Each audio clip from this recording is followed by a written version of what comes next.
So this migration story just not going away. Hundreds more people, 350 of them over the weekend. What is going to be done? Is there enough political resolve in this whole situation? It won't suddenly disappear. So what do you think should be done about it? Let us know. Yes, so the total's reached over 1,000 since January the 1st, and the House of Lords today will be debating again the government's Safety of Rwanda bill later this afternoon. GB News political correspondent Olivia Utley, let's go to her. She will tell us more. Olivia, good morning.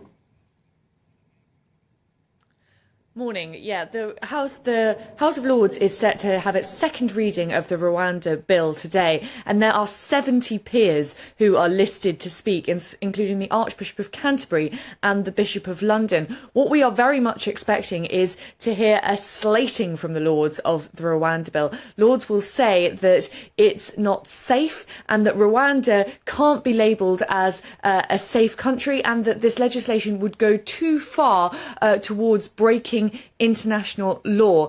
And they've got some ammunition for those comments, because the president of the European Court of Human Rights has said, at total odds with what Rishi Sunak has said, that this legislation simply is not compatible with European human rights law. That is what those peers will use later today in order to try as hard as they can to amend this bill, so that by the time it gets back to the Commons are voting on something very different. Now, ultimately, we know that the House of Commons and the government can vote down amendments that the Lords make to this bill. The Commons have the ultimate say over what happens with this.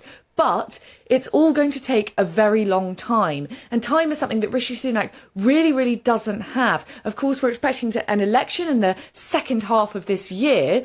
But also, Rishi Sunak has said that it's his aim to get planes off the ground to Rwanda by the spring.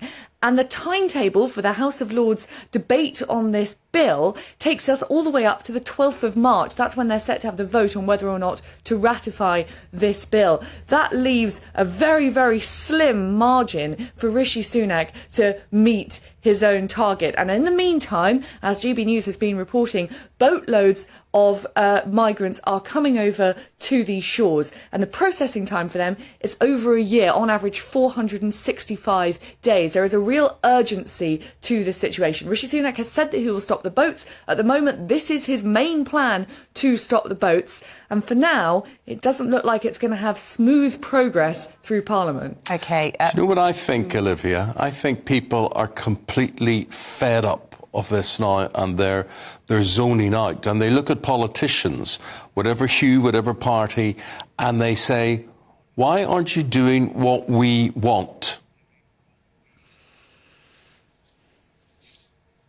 Well, I think that's another problem that Rishi Sunak is facing. There is just fatigue with all of this. He's said over and over again that he's planning to stop the boats. And I think one problem, which I've heard from a lot of Conservative MPs, is that Rishi Sunak has made this Rwanda policy, which was always going to be very, very controversial, which was always going to have a tough time getting through the Lords.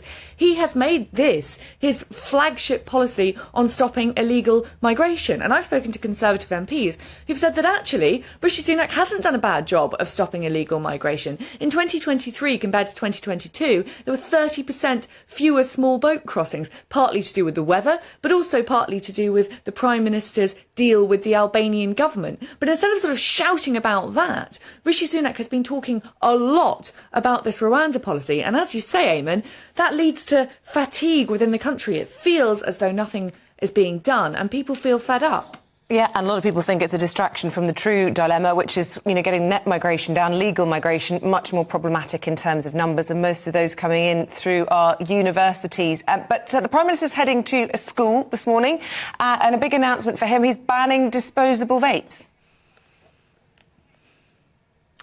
Yeah, he's banning disposable vapes, these cheap, they're on average £3 vapes, those colourful vapes that you see in the window, because he is worried that children are getting hooked.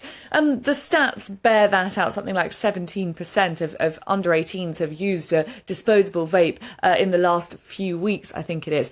And so he's cracking down on these disposable vapes. And at the same time, of course, he's got his smoking ban. And his smoking ban is turning out to be pretty controversial. Under the terms of what the government is trying to implement, teenagers now, anyone who is under the age of 15 now, would never be able to legally smoke. So the legal age of smoking will essentially get higher year on year. And he's facing a backlash from Conservative MPs over that.